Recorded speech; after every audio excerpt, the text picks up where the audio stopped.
very quickly, when somebody new joins the company, he starts to use words like patient rather than customer, to take care rather than fix the problem. We believe that if you really focus on the patient, the profit will come.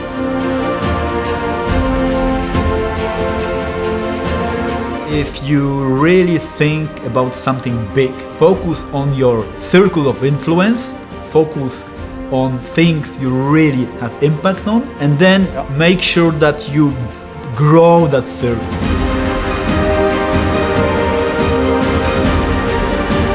When there is some important milestone in your life, you need to make tough decisions sometimes. You need to be ready for that, because if you will be avoiding conflicts all the time, you will get nowhere.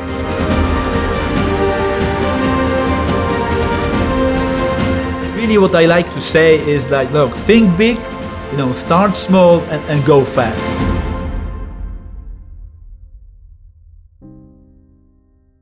This is CIONET TV. My name is Hendrik Deckers. I'm here today with Patryk Dolewa, who is the CIO of Gemini Polska. A very warm welcome, Patryk. Thank you. Thanks for having me here. Patryk, you have a degree from the Gdańsk University of Technology in Poland. You started your career at GE Capital. Then you went to work for Staples, and now since 2 years, you are the Chief Information Officer at Gemini Polska. So Patryk, can you tell us a little bit more about yourself, a bit about your background, and how did you arrive into this position as a CIO? Yeah, sure. So IT was always my passion, right? From the very beginning. It's already, I would say, more than 16 years when I'm in the business. Mm-hmm. And as you mentioned, I worked for quite many industries. I started even earlier working for Mars, so it was a manufacturing business. And then many years in bank, in G Capital, retail business, and pharmacy. Always very much attached to IT and new technologies, but having different business perspectives. So kind of like 360 view on IT, I would say. Okay, great. And so Gemini, which is the Polish pronunciation of Gemini, so Gemini Polska, this company, could you describe that in 2 sentences? And what is it that Gemini does really, really well? Yeah, Gemini, it's a company which was started in 90s in a small town in the north of Poland. It was actually the company owned by 2 brothers. Twin brothers. Twins. Yeah. Twin brothers, exactly, right? That's the name, that's the origin of the name Gemini. And I think from the very beginning, what was very different from the competition was that focused on the patient, that ethos of the pharmacist, of the people who are really care about the patients. And even if it's already 30 years when the company is in the market, that spirit it's still here. So that culture, that focus on patients, I think that's the key driver for that company, and that's thing number 1, right? And most recently, I would say we added technology. Technology is another factor which is really important for the company. It's one of the biggest enablers for our business. So in 2 words, pharmacy ethos and technology, that's how I would describe the Gemini. And in numbers, I understand there's about 4,000 employees, 200 pharmacies, 130 million revenues. Is that about right? Yeah. So it's almost 4,000, 200 locations, few distribution centers, and around more than 600 million euro revenue. And this company is a fast-growing company. Over the last 30 years, has grown from a startup, let's call it, into a scale-up, and now a bigger company. And a milestone also, I understand, was the acquisition by private equity in 2016-17. Yeah, exactly, right. So like probably many companies, right, the company was growing quite fast, But really, I would say in the hyper growth mode, it entered after the acquisition, right? Okay. When there was a strong focus on getting up to scale, on transformation. So since then, the company really entered the path of modernizing itself, introducing new technologies, and really focus on scale and on the growth. Yeah. And you joined in 2019. When you arrived, what was the let's say the technology landscape and maturity that was there when you started? Yeah, so the company in terms of technology, I would say, was very basic at the time. So it recently implemented, it had first implementation of the serious implementation of the ERP system. So I would say one big project implemented, still struggling to stabilize that initial deployment. And there was a legacy e-commerce platform. And that was, I would say, pretty much it, right? So the rest of the landscape was pretty simple, many manual processes, Excels, and so on. So I would say on one hand, it was quite a challenge, right, to try to keep up with the speed of the business and catch up, right? Yep.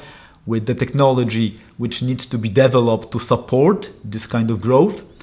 But on the other hand, it was advantage, I think, right? Because we started kind of like on the greenfield, right? Yep. So we could already build new things according to latest standards, right? And really build it the way we designed it, right? Not care so much about the legacy processes or technologies. So you arrived 2 years ago. Apart from ERP, it was pretty much greenfield. So you had a marvelous play field to introduce in the right order, the right technology, the right applications. So can you give us a couple of examples where you focused on first? What was the domains that you have implemented? Yeah, so I think that was pretty much the biggest challenge, right? So we had to do pretty much everything at the same time, right? Because there were so many pain points regarding to the bottlenecks, right? Which were limiting the business growth, the risks because of the scale and not sufficient IT landscape beneath it. And the expectations, right, from the business leaders, from the owner, to really get up to speed. So one of the first projects we did was the introduction of the warehouse management system to digitalize the back office operation, make it more efficient. At the same time, we started migration of the e-commerce platform to something really new and up to date, and business intelligence to become more data-driven company. So that was our main focus, plus infrastructure, right? To get more scale, to get more redundancy, more security, cloud adoption. Yeah, I would say many things at the same time. So let's talk about a couple of the platforms and the technologies that you have implemented. Let's first talk about the infrastructure and the cloud strategy. So how did you, what is your vision on cloud? Are you 100%? Do you want to be 100% cloud? What's the idea there? Yeah, I think I like play safe in this kind of situation, right? Which means that there are certain systems which really are cloud native, but not all of them, right? So I knew that we need to upgrade the technology in many directions, right? So pretty much at the same time, we invested in our on-prem infrastructure, meaning that we built another data center and built a metro cluster, right? So high availability disaster recovery solution. That was one direction. Another direction was for our new e-commerce platform. We introduced AWS as our cloud platform, and BI system in Azure, and Google 360 for the internet analytics. So it was a diverse strategy because I'm a fan of best of breed approach. So you just pick up the solution which is best for certain need to address certain problem, right? And that was our strategy. So today we are in the situation that we are, I would say, hybrid multi-cloud, right? So many cloud solutions, on-prem infrastructure, and we can really be flexible in terms of using the right technology for the right business problem. Let's talk a bit about your e-commerce implementation as well, because I understand today in the business of pharmacies, Gemini has the largest number of accounts. Is that correct? Yeah, we are pretty much large e-commerce business here in Poland. That's why e-commerce was very important for us from the very beginning. So when we were deciding about which platform to choose, basically we had two options, right? Either go with something very stable in the market, something really, I would say, where many companies have experience, or play with something, I would say, brand new, something innovate, something which gives us more space and more flexibility to really adjust the platform to our strategy. So we took that second direction, right? We were the first company to implement a certain solution in the Polish market, the product called Spryker. And the reason why we went with that was because of modularity, because of headless approach, right? And because of flexibility we really wanted to have in our business. So Patryk, can you give us a couple of examples of the innovative things that you've done with this new infrastructure, this new platforms, this new e-commerce platform and so on? What are the things that you're really proud of? So I think we took an advantage of e-healthcare strategy of the Polish government. They introduced the infrastructure for e-prescription, so taking the traditional prescriptions to the online world.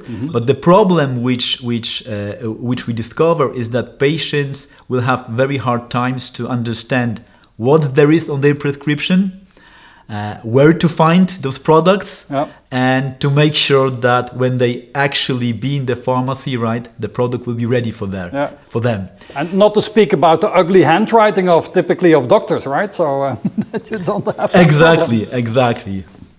So we created an app, a mobile app, where you can actually check what is on their e-prescription, where those products are, and book those products, right? So whenever you are in a pharmacy, those products are ready for you. And that was at the beginning of the pandemic, which was really also helpful, that people were scared, right, to go to the pharmacies, right, to the public places. So that also really helped to reduce that risk of going around the city and trying to find the medicines you need, right? You could just check it in the app. And well, because by becoming fully digital, and that's what I understand is your strategy as a company is not only to be the leader in the business, but also to be a leader in digital, that really allows you to do more for patients than typical smaller shops would be able to do, right? Yeah, sure. I think it's not only in Poland, but I think there is a huge potential in the pharmacists, right? Because those are people who are really well educated in terms of knowledge about medicines, about the treatment, right?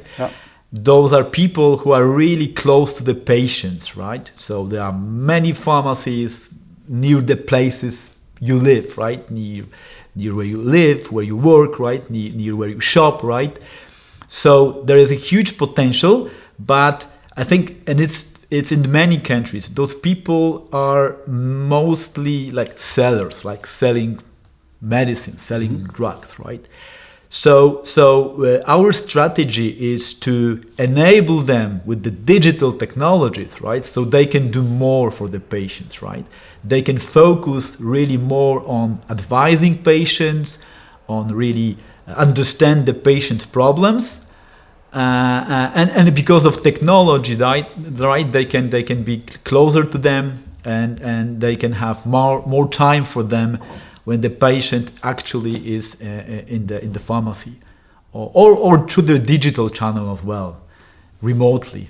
You talked about the ethos, the ethics of the company. So there must be a special culture at Gemini. Can you talk a little bit about that? Yeah, I think that is really special. That was something which for me was a very special when I joined, right? Because usually when you think about the company culture, especially in the big corporation, you hear about some founders, right? Like, I don't know, many years ago in some country, there was somebody who discovered the company, right? And many times you read about the culture from the posters, right, on the walls. Here in Gemini, you could really feel the culture, right, because of the pharmacists working around you. Those are the people who very often were from the beginning in the company, really understood that spirit, right, which founders have, and you could really feel it, right? So very quickly, when somebody new joins the company, he starts to use words like patient rather than customer, to take care rather than fix the problem, right? So that culture really gets into yourself very quickly. And what I really like the most is, like, first of all, people talk about patients and how to help them, and the profit, the revenue comes next, right? So we believe that if you provide a really good service and if you really focus on the patient, the profit will come, right? Not the otherwise. So I really like that special spirit. So it's quite different than many retailers who are very like sales driven, very numbers driven. I think in Gemini it's quite opposite. Okay, let's talk about your IT organization. Are you supporting these 4,000 people, these 200 outlets or pharmacies? How have you organized your team? How is IT and digital organized in Gemini? Yeah, so like in technology, I think that was the advantage, that I could start from the scratch, right? So the IT organization was pretty immature when I joined. So we could start like from the beginning, say, okay, what is the business strategy? What kind of core competencies the IT needs to have in order to support that strategy? So very quickly, I identified that e-commerce and business intelligence, those two pillars, right? We really want to grow. And in those two pillars, we really developed strong in-house skills, including the development team and so on. So the IT organization is, I would say, it's a hybrid organization. So in some areas, we have very deep technical skills in order to really control the IT landscape, really be able to innovate, right? Really be able to respond fast to business needs. And in some areas, we really focus on partners, on right partnerships, right? We outsource some things which are commodities for us, right? Like, ERP, like, HR system, right? That's not our core competency. Yep. So that's on the technology side.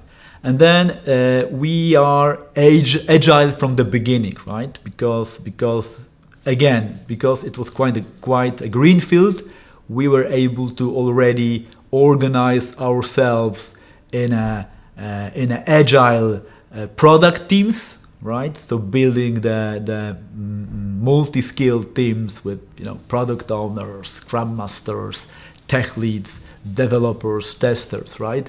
So in those areas where we really want to innovate and really want to be innovative, we are very, very agile, right? So you invested in business intelligence, and you said that the company is data driven. Can you give a couple of examples of what you do with all this data that is flowing around in your organization? Yeah, I would say that like two levels, right? One level is we need to provide all the data, like a business data, for different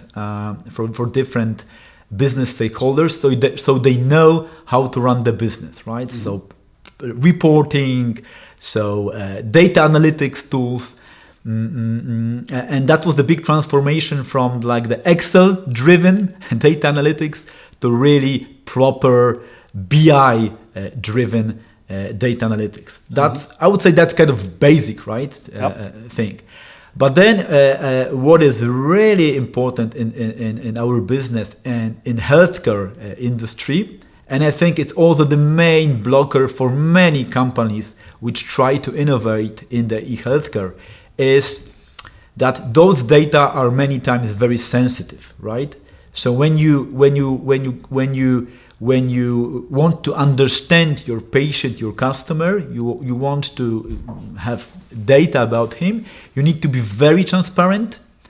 You need to be very precise what do you do with those data, and that you do that with very secure manner. So we are very much focused on things like pseudonymization of decoupling personal data from the sensitive data, of making sure that only people who really need to access the sensitive data have access to that data, and all the people who really doesn't need to have that access, they work on like anonymous data, right? Yeah. So that's the very big, I would say, enabler, not only for our business, but for the all e-healthcare businesses, to really be transparent to the patients, to the regulators, and whoever will do that very good, I think we have a big advantage over the competition. I can imagine the analytics of your e-commerce is also important, and can you tell us a little bit about that and what you get out of analytics in that front? Yeah, that's very important. Like in any other e-commerce, right? So here we try to get as much data as possible using Google Analytics 360. So very e-commerce driven analytics, I would say, in that space. But also we gather data about sales, about stocks, about procurements, in order to really optimize our inventory, optimize our margins, optimize our procurement needs. Because if we are more optimal in terms of back office business, we can pass more value to the customer, right? Yep. Be more competitive also, and give better prices, better product availability, because that's also very important things for the patients. Because at the end of the day, what patients are looking for is product availability, so they can really find what they need. 2, have a really good price, right? Okay.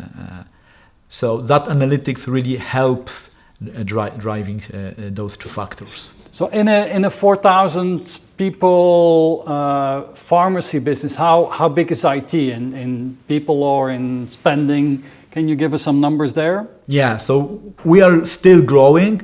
Today it's more or less 50 employees for the internal IT team. Yeah. But of course, we have also a network of partners, many partners for different business areas. And I would say in terms of numbers, the IT spend is more or less 1% of the total business revenue. Okay. And so when you arrived pretty much greenfield, apart from ERP, you had to build your teams in different domains like BI and so on and so on.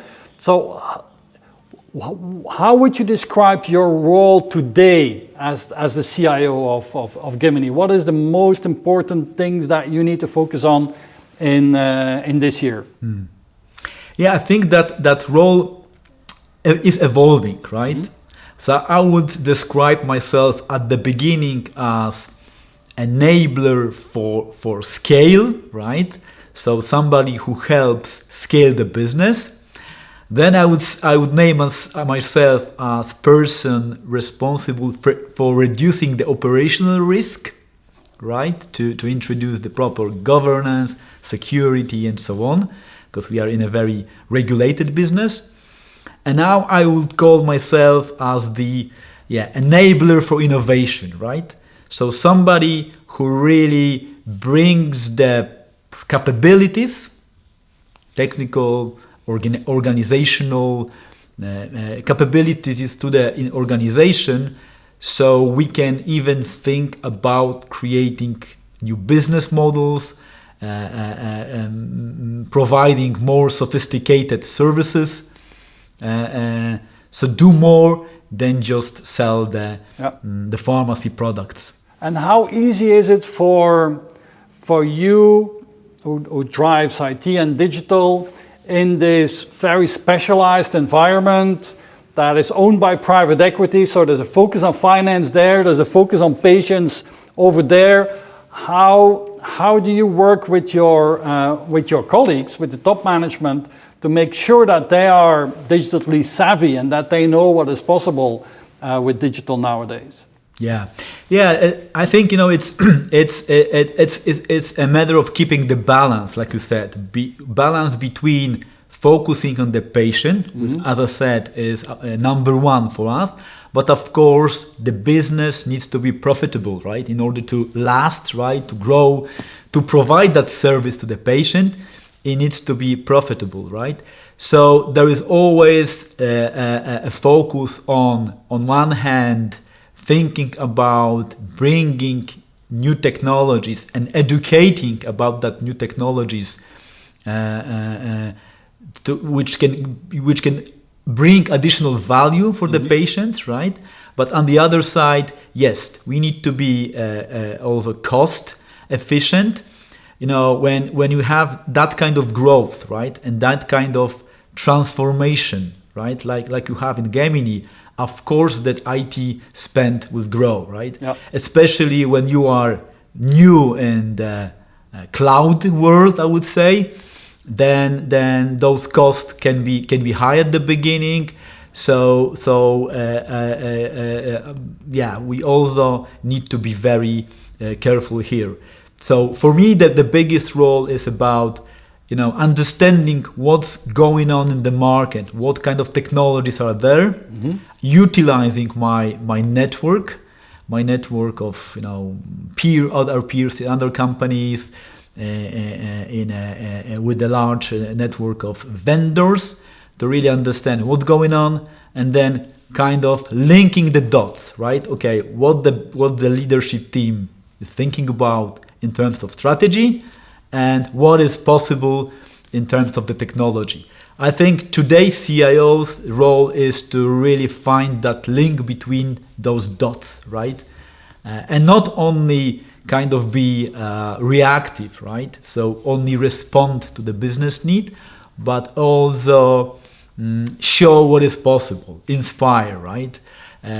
Kind of encourage also to take risk and do some proof of concept, right?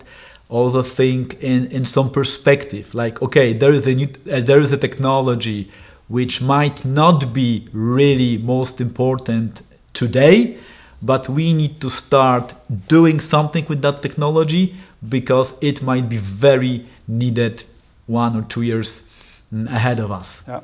So you talked about networking, and you're an active member of our CIONET community as well. Can you talk a little bit, what is it that a community brings to you, and as a professional, what is it that you get out of it, what is it that you learn? Yeah, I think that is very fantastic in the IT world, and I don't know if you have that many other, I would say, industries.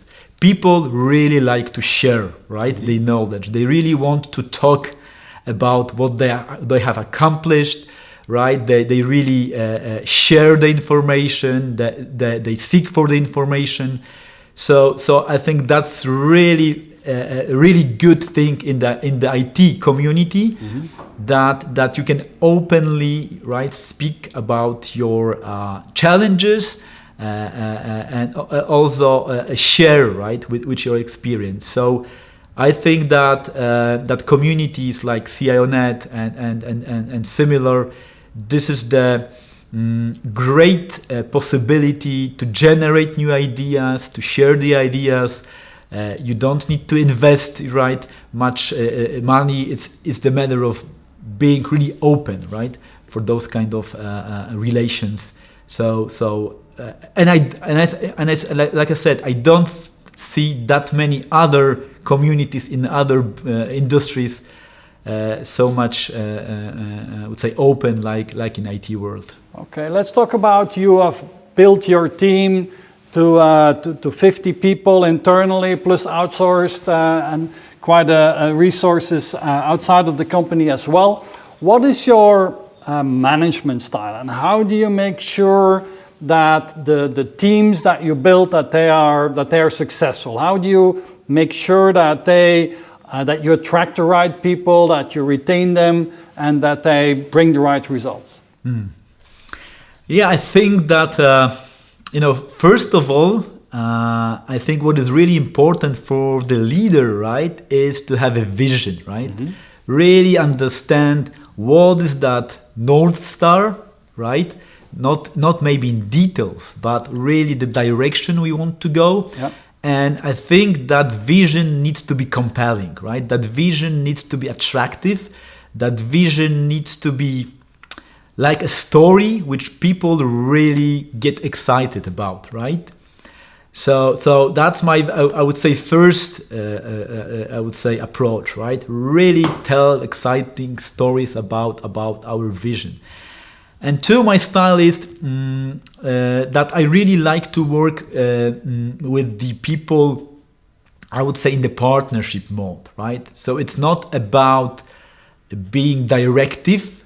It's not about really like telling exactly what to do. It's about, hey, okay, this is the direction, this is the vision. Let's sit together and work in details how to get there, right? Yep. Which is the right path to get there.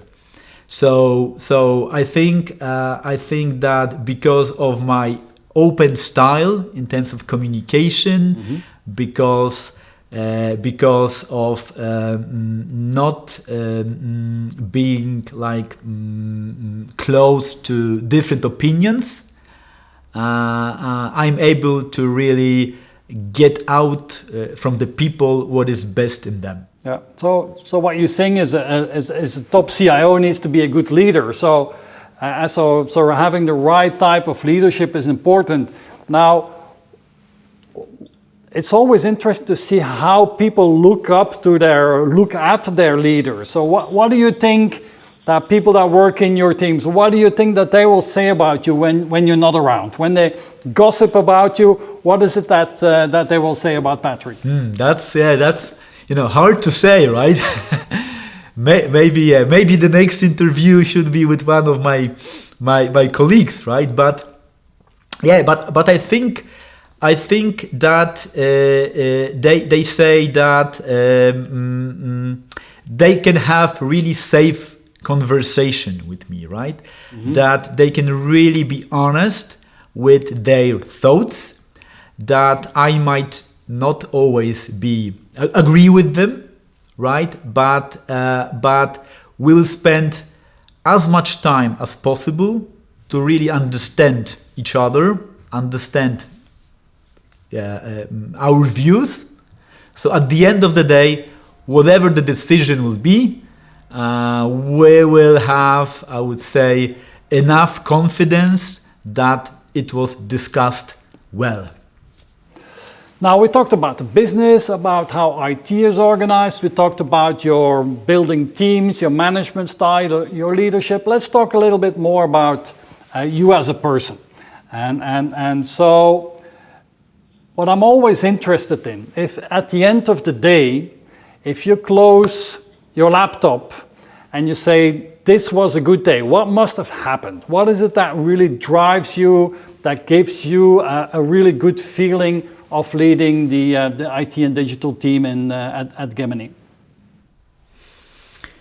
Yeah, I think that that feeling that you moved a little bit closer to that North Star, to that direction, right? So you and the team accomplished something meaningful, even if it was something small that day, but you feel that it's a step to the right way, right? And if at the same time, you was able to do it in such a way that you didn't have to force anybody, right?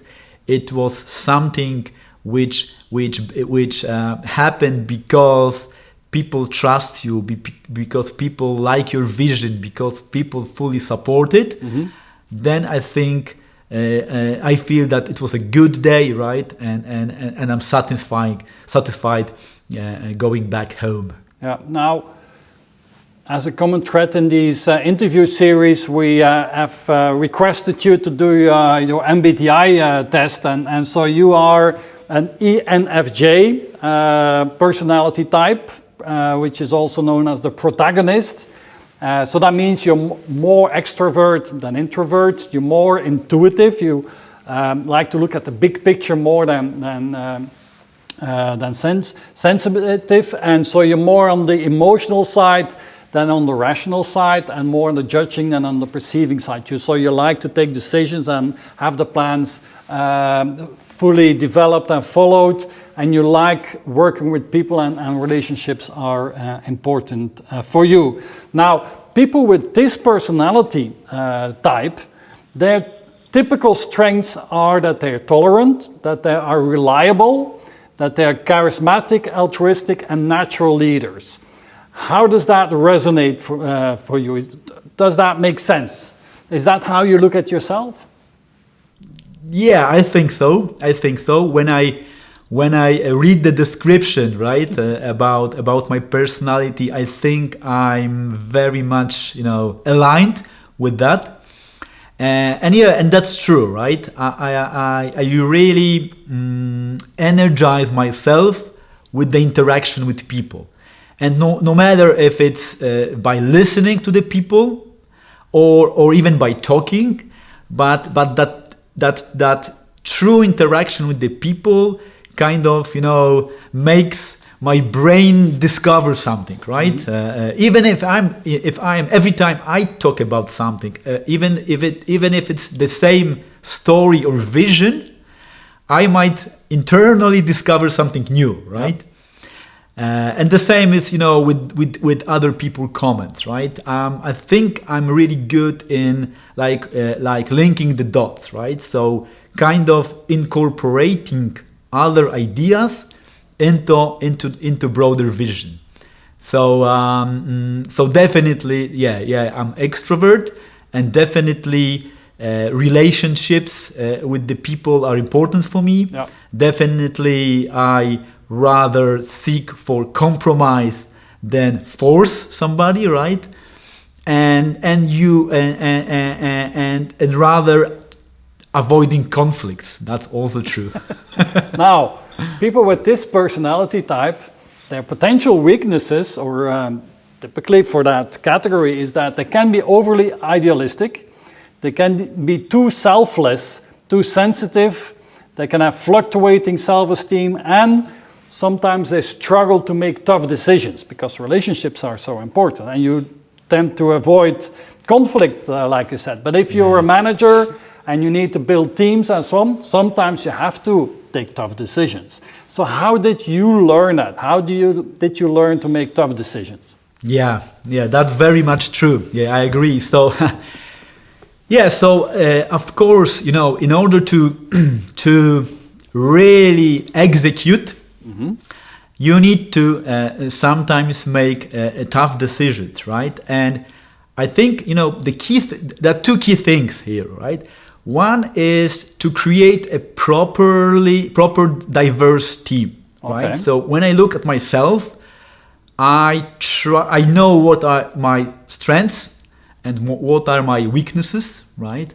I think I'm quite self-aware about myself. So when I build teams, I try to hire people who not will be exact like me, but sometimes even opposite, right? So as a team, we will be really strong, right? Like in the football game, right? You cannot have only strikers. You need to have people in different roles, right? That is one thing. Another thing is, yes, because I'm, like you said, sometimes altruistic. I tend to think about some decisions in a broader, I would say, picture, right? So sometimes the tough decision needs to be made, not because what I think, not because of that second person, but it's about the whole company, those thousands of people who work in the company. So you cannot avoid some tough decisions because you are putting at risk many people, right, in your business, right? So looking at that from this perspective helps you really feel that it's also about the people, right? Even if in a certain situation you need to be quite tough. But also, I would say in my life, right, what I learned is that when there is some important milestone in your life, you need to make tough decisions sometimes. You need to be ready for that. You need to face that challenge, because if you will be avoiding conflicts all the time, right, you will get nowhere. Absolutely. Exactly. So what is or do you have a personal mantra? If you have to make the decisions, what is it that you can always fall back on? What are some of the basic convictions that you have, the mantras that you have in your life? Yeah, I would say something I call the circle of influence, right? So I tend to think that even if you really think about something big, you have a big idea in mind, you have that North Star.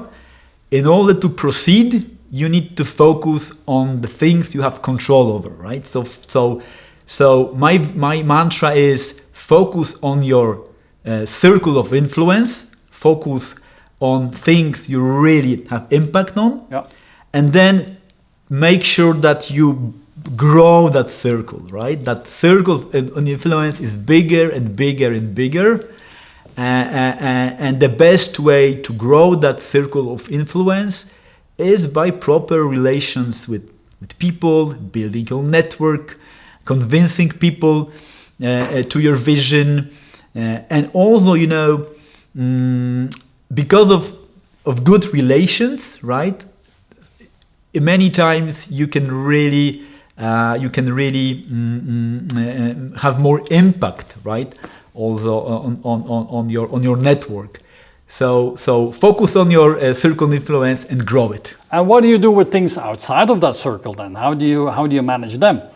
I plan the strategy, right? How to get into the situation when I will have a possibility to impact that, right? So the really what I like to say is like, look, think big, start small and go fast, right?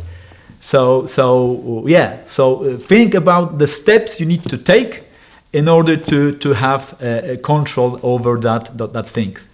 And if something is really outside of your control and especially with which is not on your path to that your North Star, just leave it, right? Just don't waste your time on it. Patryk, you told me that you're married and you have a 10-year-old daughter. What values is it that you are passing on to your daughter? What are for you the most important values that drive your thinking and that you want to make sure that in your family, your legacy will stay alive? I think it's the matter of finding the right balance, right? The right balance between, chasing your goals, your ambitions, right? Your professional goals, but at the same time, be a good person, right? Just as a person, right? So you don't lose that balance, that you are very much focused on accomplishing things, but on the other side, you are really destroying the relations. And at the end of the day, what I try to think is that if all my career was gone at one day, right? And I had nothing, right? What I worked for so many years, what is left, right? What is left is the people, are the relations, right? And I really would like, that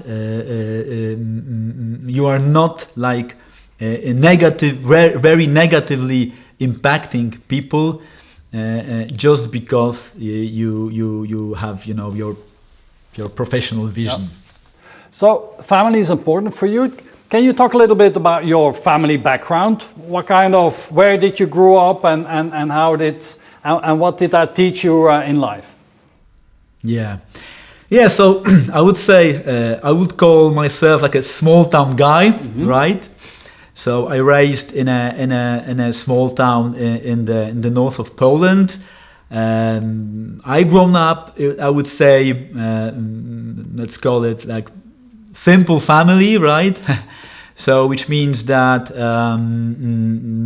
with not like high education, with not like high expectation, right? And my both parents died when I was not grown up, right? So that learned me that I need to really be pragmatic in terms of what I do with my life, right? Okay. So I think that's also part of the answer. How I would say make sure that I'm not over idealistic, right? So naturally I have that vision, but then by my experience, right, quite tough experience, I know that you need to be pragmatic and go step by step, right? That you need to focus on also today, on also where are you today, right? So what I'm really proud of is that without that big, I would say, social capital, without that big, I would say, material capital, I was really able to accomplish my goals and hopefully still stay just a decent, person, right, in terms of relations with others. Because your parents, you lost your parents when you were still quite young. That meant, I can imagine, that you had to grow up faster and you had to be more responsible faster than other people, right? Exactly. And really, plan carefully, I would say, the next step, right? So, okay, what kind of, profession, right, I need to take in order to be, self-sufficient, right? In order to really, I don't have anybody who can support me, right?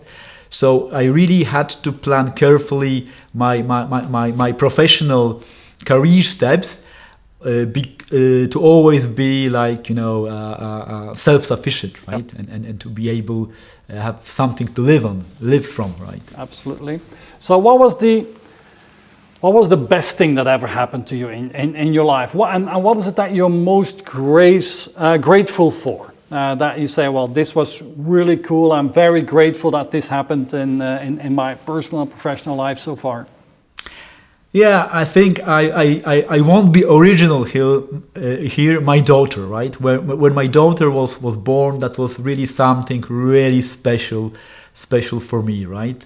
And that opportunity to build that special relation between, you know, father and daughter, that opportunity to really be with her, watching, you know, her making her next steps, right? Watching her growing, that's something really, really important for me. And I think that having that possibility to really pass my experience, right? Pass my knowledge, but at the same time really respect that, you know, she's probably different person than I am, right? I cannot just, you know, copy paste, right, my experience, right? Yeah, the chance that she's going to be a CIO is very slim, right? I don't know. Who knows? Who knows? You never know, right? No. But it's not a copy paste, right? No. So that's also for me very a good challenge to adjust, right, that message, adjust that experience, and very much respect who she is. So, Patryk, you are originally from the north of Poland, in a small town. You grew up pretty early, pretty fast. You've always been very determined and hardworking, and you've built quite a success. And where you are in your position today as CIO of this amazing company. So people that are watching this video and that also have the ambition to become a chief information officer in a fast-growing company like yours, well, what is the advice that you would give to people that are 10 years younger, that are at the start of their career, 15 years younger, and that want to have a similar success like you have?